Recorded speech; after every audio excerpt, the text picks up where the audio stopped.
time now for a delicious slow-baked salmon recipe. You can make it at home tonight. Our Nick Smith is live at La Cocina Community Kitchen in San Francisco with more. Hey, Nick. I tell you, this woman is on fire, you guys. We are standing here. We're talking about you, Chef Guisell, because you enjoy having a good time. Is that what it's about with you? It's not just about food with you. You enjoy having a good time as well. Well, whenever you're planning to have a good time, you think about the food. Okay. No matter what you do, you're going to have a treat. What about the cookies? What about the cake? What are we going to serve with it? Is there somebody's birthday? Where are we going to go eat?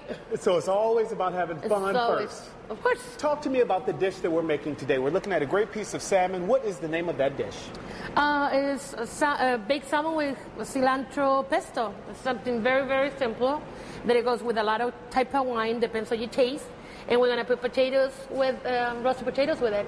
And Chef, this is a dish that is familiar to you because what? You came up with it on your own, or Mom used to make it, or what? I came out with it on my own. Being a single woman, I always wanted to cook and do it simple, not to do too much in the kitchen. So one day I just threw things on the blender and it came out so good that everybody loved my recipe. And I'm like, I just had a couple things in the refrigerator and threw it together. What are the couple of things that are in this dish? For the salmon, we're going to use the cilantro. We're going to use a little bit of the lemon juice, salt and pepper, and garlic. That's it. Now, what about this spice here? Because that spice is not something I recognize. Oh, that's American. That's a Chilean spice, and we're going to use it for the potato. It's not spicy. It's got the smoking flavor. Okay. And it has the... it's made with the araucanos. The araucanos make a lot of chilies and a lot of dry spices and put them all together. So it's a very, very Chilean spice. You don't find it everywhere. Let's get started making this dish right now. And I want you to tell me a little bit about you as we get started here. So where do we start? We have a nice piece of salmon. Okay.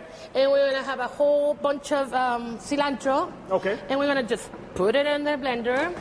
We're going to have a couple of garlic cloves. I put 4 because I like garlic. Okay. You don't have to use as much garlic.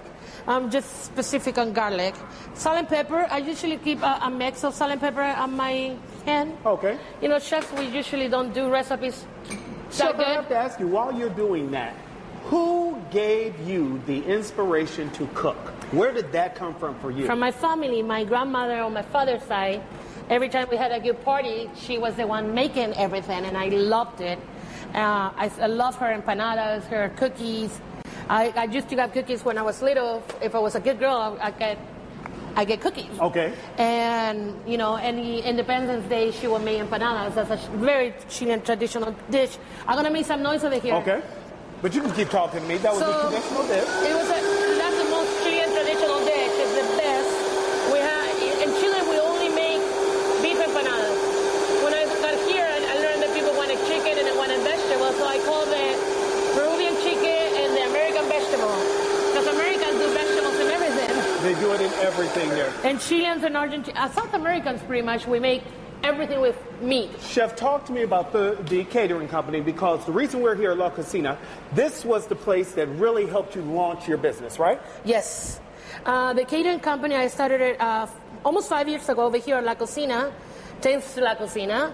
I was baking out of my house and trying to do a business out of my house. They gave you an opportunity to start your business. Now you're doing your own catering company. Yes. And La Cocina is one of the sponsors for the Uncorked Festival this weekend. One of several places participating. People have a chance to check out different foods, different wines. We have some of the wines here by your dish now. I'm not cutting you off. I'm just kind of moving things along there. No, Chef, you're fantastic. But I want people to know that they can just pay a simple $50 fee, do unlimited wine tasting, and everything is absolutely free beyond that. How good is it for people to take part in this festival this weekend? Why is that important? For now that we have about 30 businesses in La Cocina, we all starting from our home with our full of dreams. And because of La Cocina, most of us are being successful and people are knowing about what we do. And people are getting to taste really good food. Thank you very much, Chef. Uncorked Festival this weekend. Can we safely say a woman's place is in the kitchen? What?